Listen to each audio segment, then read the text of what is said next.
हाँ जी बेटा, class 9th में चैप्टर सर्कल की 10.4 एक्सरसाइज का आज हम क्वेश्चन नंबर 4 कर रहे हैं।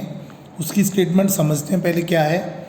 If a line intersects two concentric circles with centre O at A, B, C and D, prove that AB is equal to CD। क्या मतलब हुआ इसका मीनिंग हुआ कि हमारे पास दो कंसेंट्रिक सर्कल्स हैं।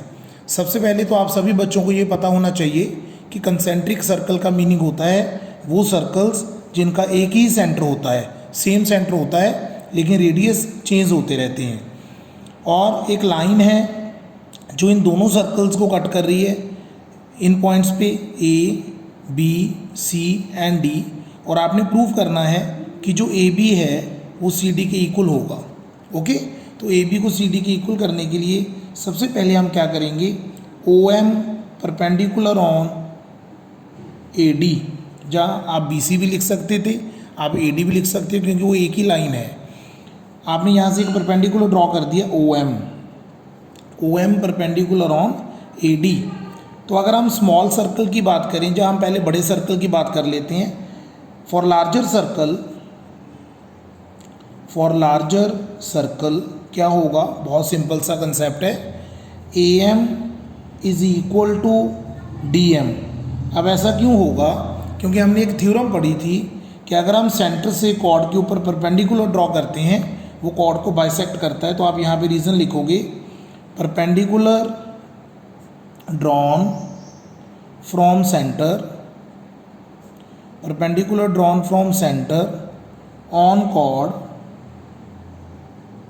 On chord bisects the chord. तो वेरी सिंपल कंसेप्ट कि अगर आप कभी भी सेंटर से कॉर्ड के ऊपर परपेंडिकुलर ड्रॉ करते हो तो वो कॉर्ड को बाइसेक्ट कर देता है। तो AM और DM इक्वल हो गए। फर्स्ट इक्वेशन बना लो इसको। एंड इन स्मॉलर सर्कल में क्या होगा,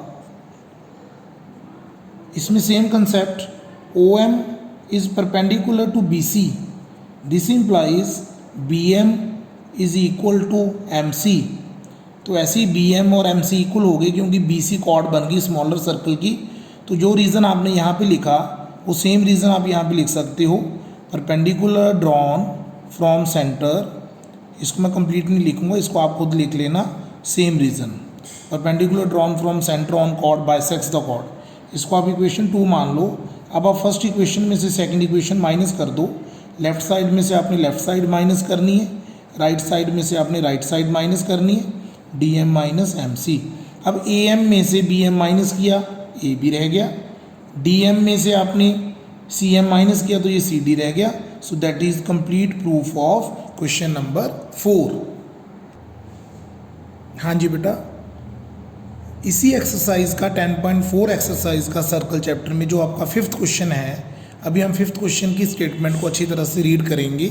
रीड करने के बाद फिर हम इसका सॉल्यूशन देखेंगे कि इसको हमने कैसे सॉल्व करना है।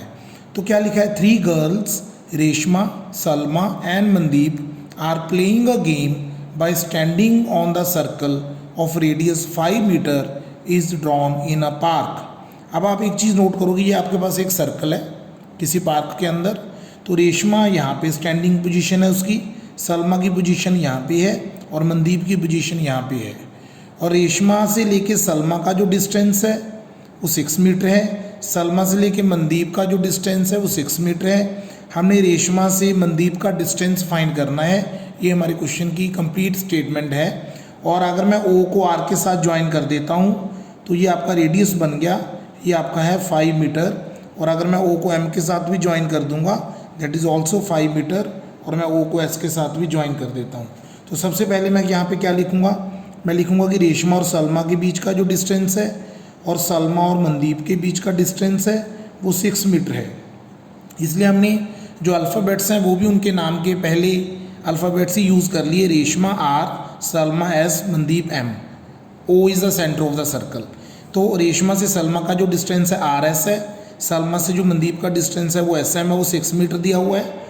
एंड आप लिखो OR is equal to OS is equal to OM।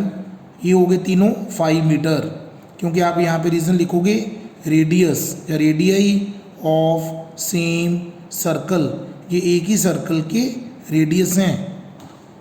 उसके बाद हम यहाँ पे क्या करेंगे, ड्रॉ एक परपेंडिकुलर ड्रॉ करेंगे, O L perpendicular on R S. तो यहाँ से हम एक परपेंडिकुलर ड्रॉ कर देंगे। वैसे अगर हम बिना परपेंडिकुलर के करना चाहें तो वो भी कर सकते हैं। तो हम यहाँ पे क्या करते हैं, एक परपेंडिकुलर ड्रॉ करते हैं, ओ एल। ओके, ये मैंने परपेंडिकुलर ड्रॉ कर दिया। अब आपको पता है कि जब हम सेंटर से कॉर्ड के ऊपर परपेंडिकुलर ड्रॉ करते हैं तो वो कॉर्ड को बाइसेक्ट करता है। तो ये दोनों डिस्टेंसेस आर एल और एल एस क्या हो गए, 3 तो आप लिख दो this implies R L is equal to L S is equal to 3 metre. अब यहाँ पे रीज़न क्या लिखोगे, perpendicular drawn from centre, perpendicular drawn from centre on chord bisects it, drawn from centre on chord bisects the chord. ये हमने last question में भी same reason लिखा था और यहाँ पे भी ये रीज़न अप्लाई हो रहा है। Now in right angled triangle, कौन सी है, ओ एल आर या O R L, O R L, इस पर आप पाइथागोरस लगा दो।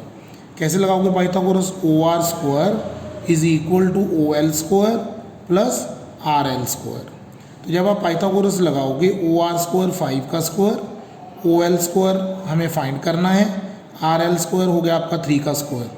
दिस इम्प्लाइज जब आप यहाँ से ओ एल फाइंड करोगे तो ओ एल आपका आ गया 4 मीटर, ओ एल आपका 4 मीटर आ गया। ओके, अब आपने ओ एल निकाल लिया। अगर मैं यहाँ पे एक पॉइंट लेट कर लूँ, यहाँ पे हम पॉइंट लिख लेते हैं ए पॉइंट मान लिया हमने। अब ये एंगल 90 होगा। अब आपको थोड़ा सा इसके बारे में सोचना है कि ये एंगल 90 कैसे आया, क्या रीज़न होगा इसका। देखो O are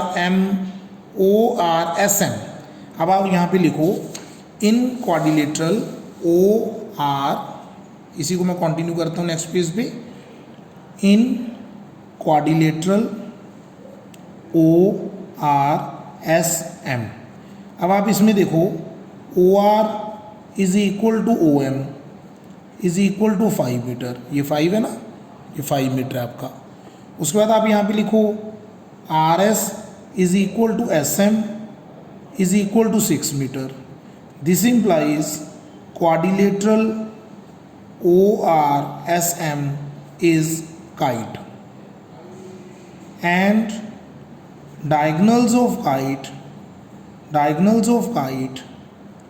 are perpendicular bisector of each other, perpendicular bisector of each other। ये काइट की प्रॉपर्टी होती है कि काइट के जो डायगोनल्स होते हैं वो एक दूसरे के ऊपर परपेंडिकुलर बाइसेक्टर होते हैं। This implies R A is equal to A M हो गया पहली बात, एंड आर ए परपेंडिकुलर हो गया किसके ऊपर, ओ एस के ऊपर। ये चीज़ आपने ध्यान में रखनी है। अब आप लिखो area of triangle R O S. देखो अगर मैं एरिया का फॉर्मूला लिखता हूँ हाफ इंटू बेस, अगर मैं बेस को मान लेता हूँ आर एस तो हाइट बन जाएगी ओ एल, क्योंकि अगर आर एस बेस है तो इसके ऊपर परपेंडिकुलर कौन सा, O L is equal to इसी ट्राइंगल का एरिया। अगर मैं बेस मान लेता हूँ ओ एस तो आपकी हाइट क्या बन गई, आर ए। मतलब एक ही ट्राइंगल का जो एरिया है वो हमने लिखा है यहाँ पे आर ओ एस का, लेकिन हमने बेस और हाइट चेंज कर दी दोनों में। हाफ से हाफ कैंसिल हो गया। आर एस की वैल्यू कितनी है, 6। ओ एल की वैल्यू कितनी है, आपने अभी फाइंड की थी। ओ एल की वैल्यू ये देखो यहाँ पे पड़ी है 4, तो यहाँ पे लिख दो 4 is equal to O S कितना है आपका 5, क्योंकि रेडियस है। आर ए कितना है आपने फाइंड करना है, तो ये होगा 24। 5 को नीचे ले आओ तो यहाँ पे आ गया आर ए। तो आर ए की वैल्यू जो आ गया आपके पास that is 4.8 metre.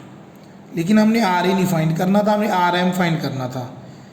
Are M is equal to, अब आप इसको इक्वेशन लेट कर लो, हमने पहले कोई इक्वेशन लेट नहीं की, इसको आप इक्वेशन 1 लेट कर लो। 1 implies R M is equal to twice of R A.